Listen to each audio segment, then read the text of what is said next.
Welcome back to my channel. My name's Michael, and today I want to do a wrap up of Women in Translation Month.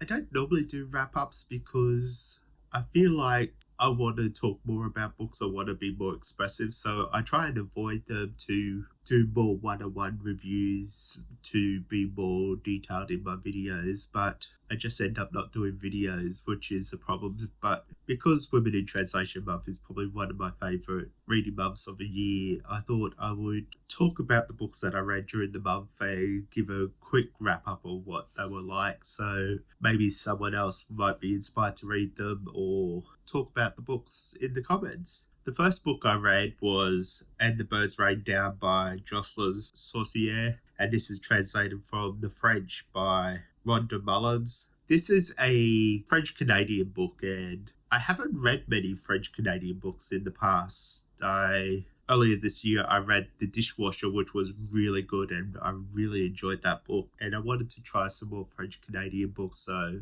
I also read The Mauve Desert earlier, and this is the first book I read in Women in Translation Month. And I'm not going to talk too much about this because there is an episode on my podcast, Lost in Translations, that talks about this book. And probably if you want to learn more about it, if you want to hear me talk about it, check it out. And it's a strange book. I very much enjoyed it. I love the idea of people living in the woods, away from life and away from society, and just living out their days the way they want to live them. And I really think this book really delivered that for me. But as I said, I won't talk too much about it. The next book I read was The Book of Anna by Carmen Bosoya, and this was translated by Samantha Schnee. And this is basically a continuation of Anna Karenina, but in this really weird postmodernist style. And the characters are people from Anna Karenina, and you have people like Leo Tolstoy showing up in the book. It was really weird and really wonderful, and it was an interesting book to experience because it felt very South American, even though it was a Mexican author in a way, but it still felt a little Russian, and you got a bit of a French connection. If you know Russian history, they spoke a lot of French, the aristocrats, so you got this French connection playing out as well. And it was just a strange, bizarre little book, and it was a lot of fun to read. Trying to dissect it is probably harder, but if you are interested in seeing some breakdown of the book, the 2 Month Review podcast did this book recently, and that's the reason why I read it, to read alongside them and have a talk about that. I want to do more of that. I want to listen to the 2 Month Review podcast and read the book at the same time, because I find it interesting to have a book being broken down into so much detail. I started this BookTube channel, I have a podcast, I have a blog, because I want to get better at breaking down books and talking about books in more detail. And I thought pushing myself in different ways would be a good way to do that. I think I prefer blogging as my primary source, but I really need to do more of that because I feel like I talk about my feelings the best there. This is the hardest for me, just sitting and talking, verbalizing my thoughts on books by myself. Podcast is a bit easier because you have someone to talk with, you have that back and forth. So I think BookTube is something I need to focus a bit more on, just to try and push myself more and try to get better at this and do better at talking about books. Next, I read A Man's Place by Annie Enright, and the reason I did this is because I really loved The Years, which was her book that came out last year, and I thought it was a fascinating book. I really wish more people would read it. And I picked this book because a lot of her books are on Scribd, which is a subscription service ebook, audiobook platform. And it was just a way to try out more of her writing and try experience her more. And this is really a non-fiction type novel, so semi-autobiographical, about her father and living with her father and growing up. And I really enjoyed that exploration. I don't think it's her best book, but I picked it mainly because I looked at Goodreads, and this was the top read on her profile. This is the one that got read and rated highest. So I guess that's the reason I picked it. Probably not the best way to pick a book, but definitely worth exploring. Definitely want to read more of her stuff. Next, I moved on to Tender is the Flesh by Augustina Bazdasia, and this was translated by Sarah Moses.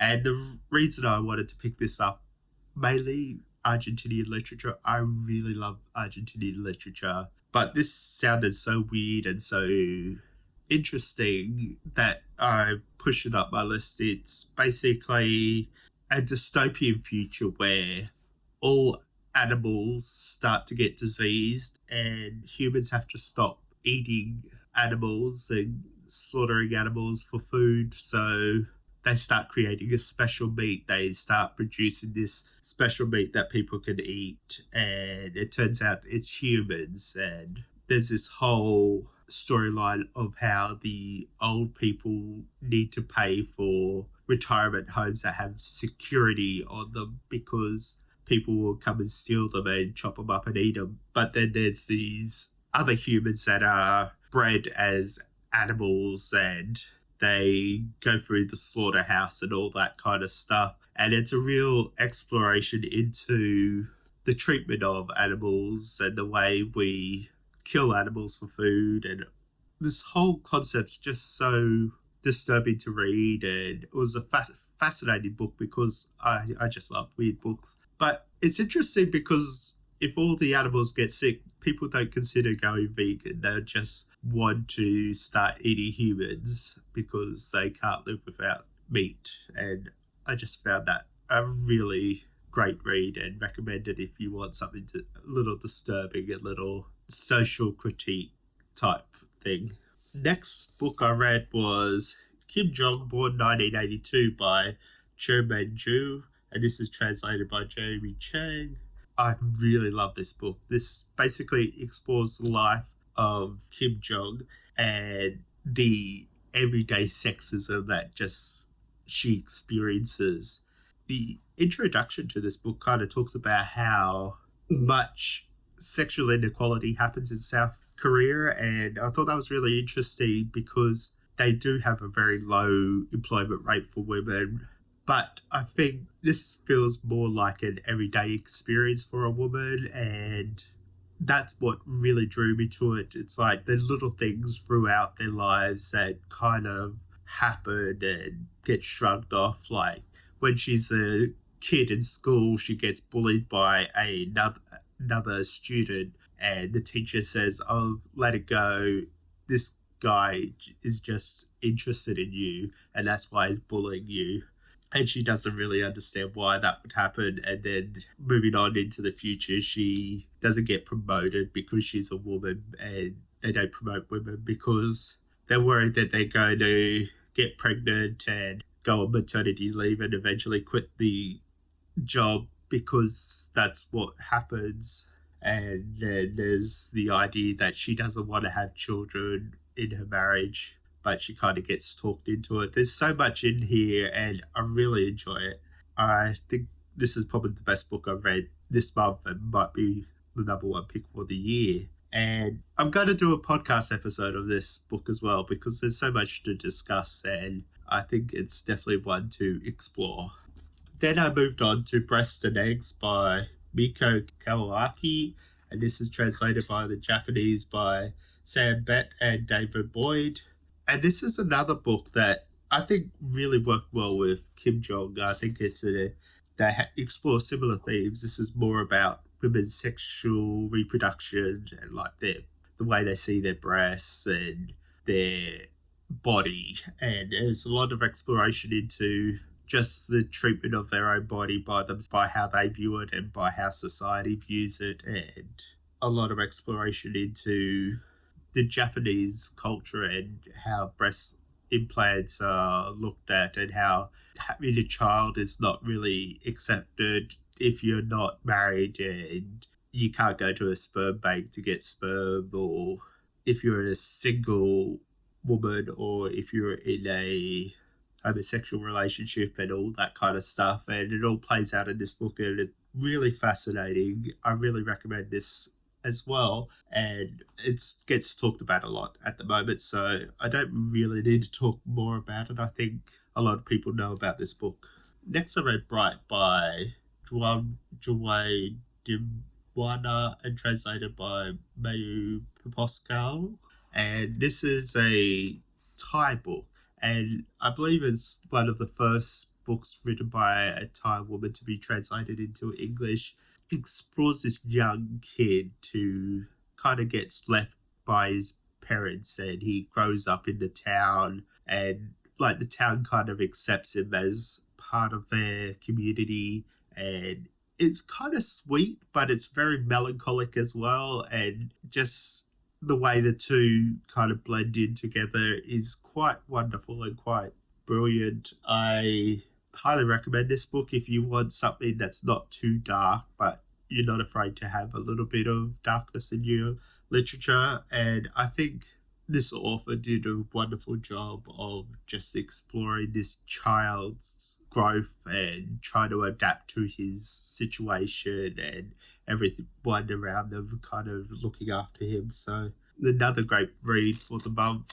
I wouldn't rank it my top read, but I do recommend people checking it out. After that, I actually went and reread this book because I had a lot of people talk about how much they didn't like this book, and people saying they didn't like the book because they've experienced it in their life and it was too much like real life and they didn't enjoy that aspect. So I reread it and I did the audiobook with my wife just so we could have that kind of conversation. And that's the reason why I'm going to do it as a podcast episode, is just so we can look at the realness of it and talk about that situation. And finally, I read Melina by Ingrid Bergman, and this is translated by Philip Boham. And this is a weird book. I still think about this, still try and understand it. Basically, it's this post-war Vienna setting, and this woman is living with another man called Melina, and she develops these feelings for a man called Ivan. And basically the way these two men kind of control her life plays a big part of it, and it really explores that situation of her love for Ivan, but he doesn't seem interested. This relationship's not going to go anywhere. But this historian that she lives with, he kind of manipulates her life as well. And that really plays out through the book in a weird experimental way. And then in the middle, she starts talking about her father, but then the father becomes a metaphor for Hitler and the Nazis, and it's just a bizarre but interesting book. I don't think everyone would enjoy this. I don't think it's for everyone, but I am glad to read it, and I will have to read it a few more times because I do not think I would be able to break this down and do a full-on review of this book. It's just weird and wonderful, but I recommend it. So there are all the books that I read for August, and I love Women in Translation Month just because there are more people talking about women in translations. I read a lot of women in translation because I feel like they deserve the attention. I think Wit Forever is the hashtag that I use more often now. I came across this hashtag and it's just Women in Translation Forever. I feel like I use it more now in my Twitter because I just love this concept of encouraging people to read more women in translation. Let me know if you read any of these books, what you thought of them, if you're interested. Let's just have a conversation in the comments below, because that's the best way to talk about books, is just talking with other people. I will link all these books in the description, as well as links to my podcast and links to the Literary Saloon Discord if you want to come and join a forum that talks about literature and movies. We normally focus on foreign world literature or world cinema because that's what we're into, and it's just a nice place to just hang out and talk about books and movies. And the reason I'm promoting that is because Agnes from Beyond the Epilogue has gone through and really spiced it up and really done a lot of work with it this month, and I want to encourage people to check it out. Thank you for watching, and I'll see you next time. Goodbye.